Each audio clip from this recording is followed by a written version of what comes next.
I did an embroidery to that respect, which I called Something Over the Rainbow Went... Somewhere Over the Rainbow, Something Went Terribly Wrong. And because I felt like I need to elaborate a little bit more what this is about, which I usually don't necessarily do with my work, I wrote a blog post with 5,000 words explaining what I think has gone wrong. There were a lot of people who immediately got very upset with me. But the essence of it was really just me saying, I think we need to talk about this. You can't just waltz in and say trans rights are trans rights, and so we should be able to do all the things that we want to do. There has to be a debate, because I think there are competing rights here. And everything I came up against was there's no debate. So, competing rights in terms of threatening women to a certain extent. So, like, for example, rape shelters, in my opinion, should be single sex. That's not to say that there shouldn't be shelters that also cater for trans people. But I think there's a good reason to keep certain spaces single sex. Prisons is another thing that should be single sex. And so, no, I'm not saying that trans people shouldn't get all those spaces too, but they shouldn't. We shouldn't pretend that humans can change sex. So you put this post out. Yeah. And what happened?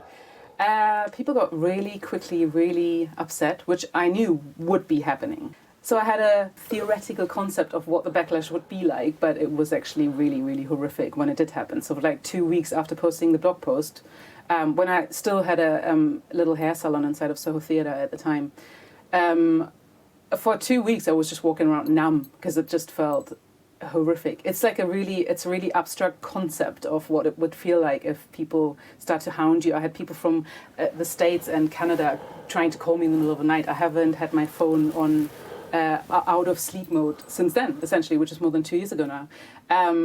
Because just random people would find my number, which was still online at the time because of my hairdressing business that I had at the time.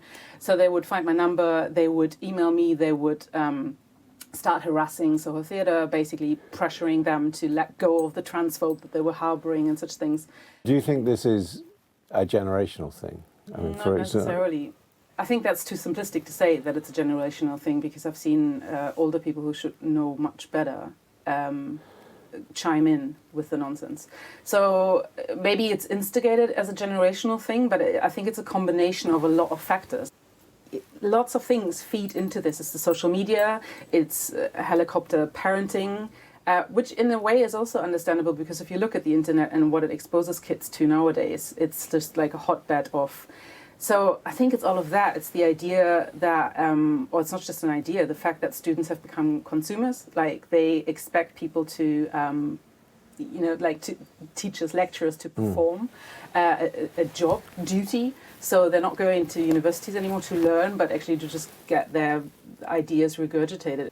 I mean, you're surprised that it's been taken up by so many institutions. I mean, on left and right, this idea of, people who would say, for expressing the views you have, you are transphobic and therefore you should be cancelled. I was very surprised, and I think I was really blind to it as well, because it's happened so quickly and quietly. But now, because I've been dealing with it now for more than 3 years, almost daily, I'm no longer surprised, because the tactics that have been used with this entire no debate is kind of almost what got us here. The othering of anybody who dares to question, even just question, not even taking a statement. So no, I mean, those tactics, they're almost a bit like I'm from formerly East Berlin, they're very sort of like Cold War nonsense, it feels very strategic. And I think Stonewall has been really instrumental in lobbying for this, and to get people to shut up and to position to other anybody who does question things. And so it's just a really toxic environment. And so Stonewall and their diversity scheme has so many institutions where they're part of now. So that doesn't surprise me anymore, Like, the involvement is so great, and people generally, I think, want to do the right thing and the good thing. And they've been sold that this is the right and the good thing. And the others, the big bad feminists, they are the the evils. Do you think we are going to get out of this, or do you think We have to. Yeah. We have to. I mean, what's the alternative? The alternative is some authoritarian hellscape where people tell you how you have to refer to someone's preferred pronouns and you can lose your job. I mean, already now, the amount of emails that I'm getting from people that say that they absolutely support me, and I mean, the support has been huge, but that they couldn't say what I say.